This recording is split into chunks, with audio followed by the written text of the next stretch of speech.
Good morning, everyone. Happy Sunday, October 13th. So glad to have you here. Thank you for being here. Welcome in and welcome back.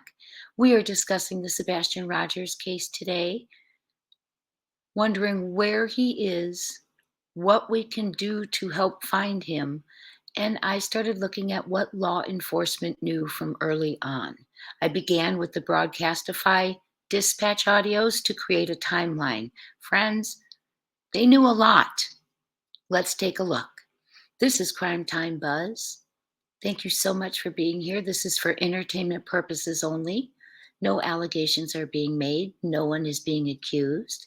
We are speculating, theorizing, and I am giving my opinion. This is all alleged. Thank you so much. Well, friends, I went on to Broadcastify because I've heard the wonderful dispatch that's been out there, and I wanted to see for myself the timestamps that came with those dispatch audios. So I looked at it, and I hope you can see this because it began at 6:39 a.m. with a dispatch to officers. It began and this is law enforcement timeline, Sumner County Sheriff Office from 6:14 to 6:44 a.m. on February 26th, their dispatch recording. We're going to look at it, then we're going to compare it real quick to the first local interview timeline. And if you were here for my live, you saw this, but I've added things to it. And then we're going to extend it to the landfill search and fill in some things that we know law enforcement knew along the way. And my friends, I know it ends with a lot of hearing after the landfill search. We don't know what we don't know. There isn't foul play, but I can't say there is, how all of that's been coming on. And we're going to fill in some missing parts here, look, make a visual and see how much they truly knew and where the breakdown happened. Thanks so much for being here.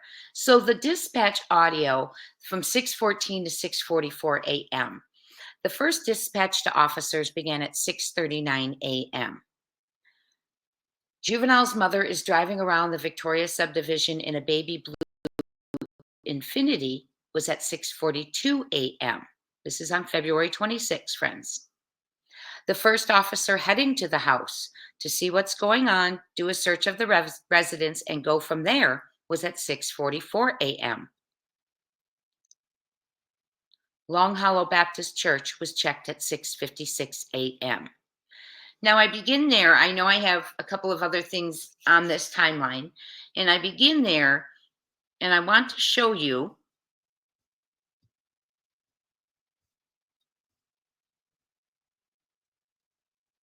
right here where it becomes an issue immediately, okay? We have fact from the dispatch, the 6:39, the 6:42 driving around. So at 6:39 they dispatched officers. Let's say the phone call was made to the sheriff's office a couple minutes before, maybe 6:37, 6:36, okay? 6:42 she's driving around, 6:44 first officer heads there, 6:56 Long Hollow Baptist Church checked. Facts. Dispatch recording, Sumner County Sheriff's Office knows this to be true. Okay. Let me go back one more. Okay. Now I'm going to extend to their timeline before I show you the local interview timeline. Okay. So they know the dispatch stuff to be true, and we're going to go back and we're going to plug in a couple of things. February 25th at 6:30 p.m., there was proof of life footage video leaving the Texas Roadhouse of Sebastian and his mother, KP. We know they have that.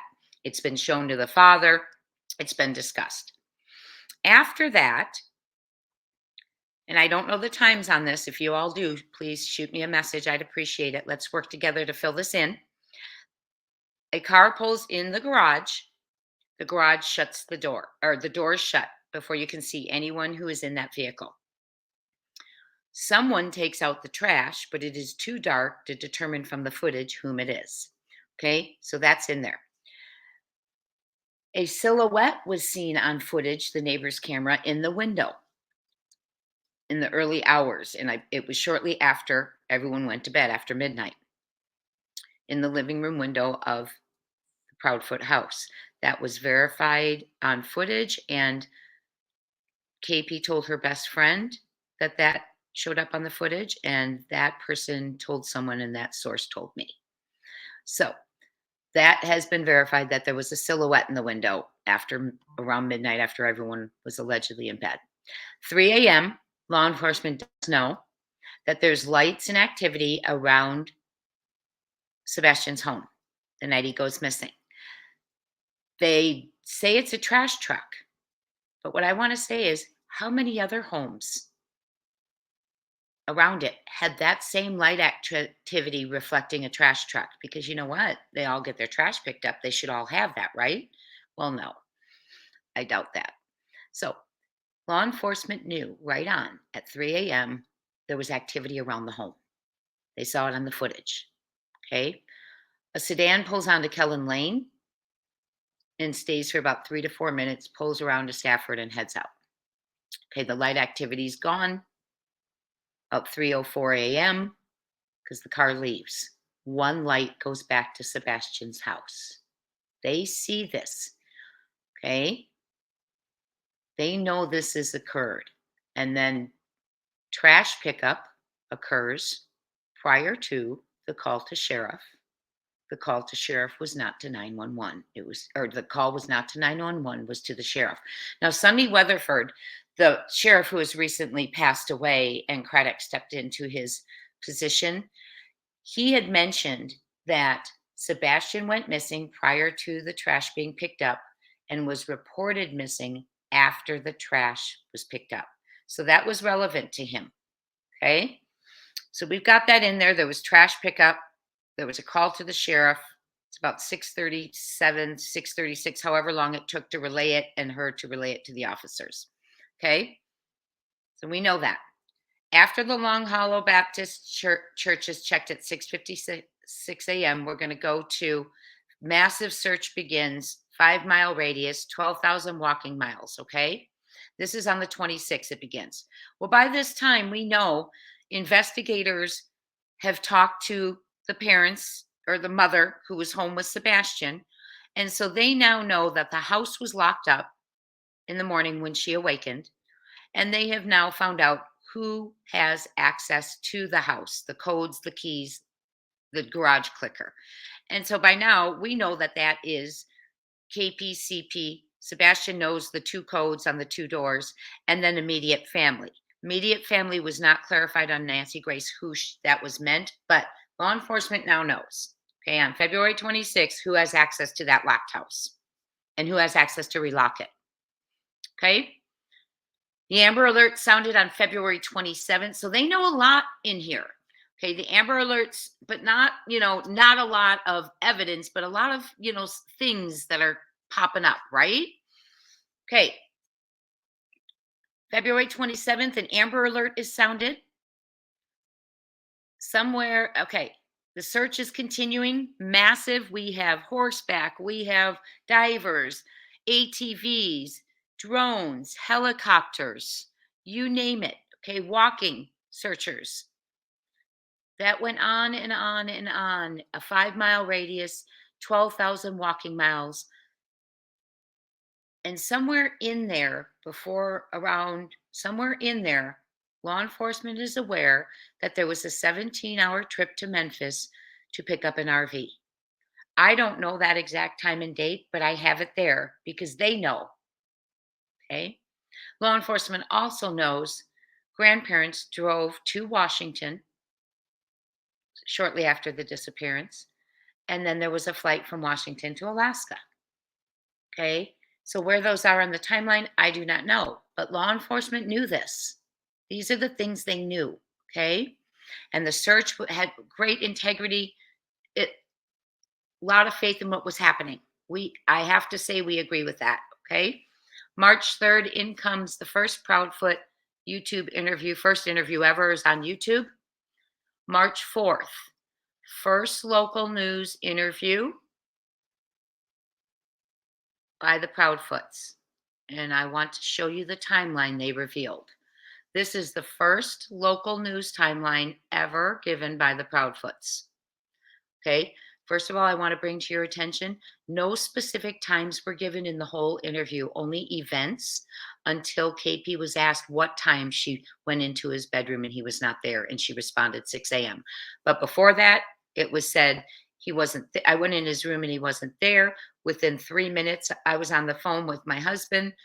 My husband said, "Did you look under the bed? Where could he be?" We immediately called the sheriff's office and dispatch was there within minutes. Okay.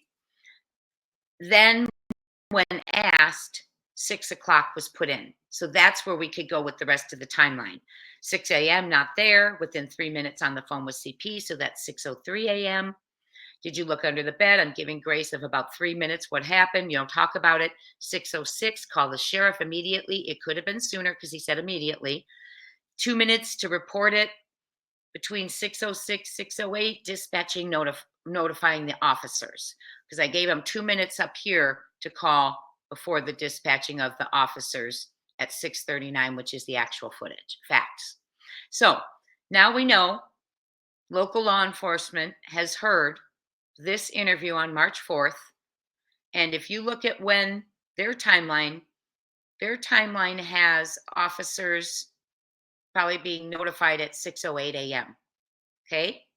The factual timeline that is recorded by Sumner County Sheriff's Office dispatch shows that was happening at 6:39 a.m. So there is now a 31-minute lapse of time missing from 6:08 to 6:39. Believe me, that law enforcement is now aware of if they weren't before on March 4th, because that is when the interview occurred, right? Sorry, let me go back.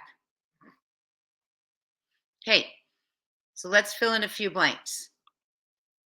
I'm going to fill in a few more blanks with you. And I hope you can see this. Hold on one second. Thank you again so much for being here. I hope you can see this. Okay, so here's the timeline now. In full going up to the landfill search. Remember, we're trying to figure out where the breakdown went. There's 3 occurrences, in my opinion. What happened to Sebastian, the report of Sebastian's disappearance, and the vanishing of Sebastian Wayne Drake Rogers. People involved turning their blind eye, not being honest, whatever's going on, but it's contributing to the vanishing, no evidence of where Sebastian is. So let's go ahead and fill in what we know about the timeline now that we've gotten past the dispatch. We know on February, and now that we've got the first interview in there, okay? And we know there's a 31-minute gap, and law enforcement knows that as of March 4th, okay? February 26th, 6:30 p.m. circa, approximately proof of life footage, because I don't know the exact time. If you do, please let me know if you know any of the exact times of the things I've plugged in. Proof of life footage of Sebastian Wayne Drake Rogers leaving Texas Roadhouse with his mother. Law enforcement has that. That's accurate. What I'm showing you is fact. They see on footage that a car pulls into the garage, the door shuts, you cannot see who is there, who is driving. So they see on footage someone comes out in the very dark of night to take out the trash. They cannot tell who it is, but someone is taking out the trash. Again, we have the silhouette, okay? And then we have the trash pickup and the call to sheriff. Now they know there is a 31-minute gap in the Proudfoot's timeline. We're down here on March 4th. I hope you can see my cursor, okay? They know there's a 31-minute gap in Proudfoot's timeline on March 4th after that interview, and law enforcement scales back the search on March 4th. Okay? And when you put it in a visual like that, there's a lot going on right there, right? Proudfoots do their first local interview and give their first public timeline. Law enforcement knows there's a 31-minute gap between their public timeline and the realistic dispatch recording from Sumner County Sheriff's Office. Law enforcement scales back the search. Now we know they've scaled back the search. We know between March 4th and March 8th, they have probable cause affidavit being created. A probable cause affidavit means they have enough evidence to believe there is a crime being committed, has been committed, or is about to be committed. And they believe and they provide evidence and reasoning to why evidence to that crime could be in the landfill that they wanted to search. Okay. Now, regardless of what Eric Craddock wants to say, that there is no sign of foul play, but there is no sign there isn't foul play, that is not accurate, in my opinion. Because if you have probable cause, that's evidence to a crime. If you have enough probable cause to have a landfill search warrant granted, you've provided enough evidence there's foul play and there's a crime. Because it is not a crime to go missing. It is not a crime to walk away. It is not a crime to run away. Okay. So right there, they have foul play. It's a criminal investigation, in my opinion, at that point. They have a probable cause affidavit. And on March 8th, they're in the landfill for 2 days. Sonny Weatherford mentions again that the trash was picked up before he went missing, picked up, and he was reported missing after the trash was picked up. Did I say that right? He disappeared before the trash was picked up and reported missing after it was picked up. And he mentioned, once it was on a hunch, but he also said, we're sorry we didn't, you know, garner anything that we were hoping to find here. So very strange if you just had a hunch. So there's foul play there. There's probable cause. We have the landfill search. And my friends, this is where it becomes messy after the landfill search because very little occurs with Sumner County after that. Very little. We have a press conference April 2nd, and we'll get to that in another video. But then we have Craddock who starts saying little things like, we don't know what we don't know. Well, you know a lot. Look at it, friends. There's the visual. And that's only what we know they know. That's only what we know they have. Okay. Hopefully they have things that we don't know, but that's where it gets messy. You've got all this proof, probable cause evidence to prove a crime, get a search warrant. After the landfill search, suddenly we have the lead detective saying, we don't know what we don't know. No sign of foul play, no sign there isn't foul play. Well, there's sign of foul play if you have enough evidence to search a landfill and get a probable cause. So, my friends, law enforcement knew a lot. Why think certain things weren't acted on, I do not know. What could have been acted on in all of this scenario to create probable cause? Deceit is not enough. It needs to be supported with evidence. What of this evidence that we see here? Could any of it have gone to the probable cause affidavit? Where is Sebastian Rogers, my friends? Where is he? I'm hoping Dog and Nick and everyone out there, Seth and his teams, everyone looking, the FBI, all the volunteers, someone's going to know something soon. Let's bring this boy home who has been reported missing February 26th, last seen proof of life video February 25th. Let's bring this boy home. Thank you so much for being here for Sebastian Wayne Drake Rogers, missing 230 days today. Talk soon.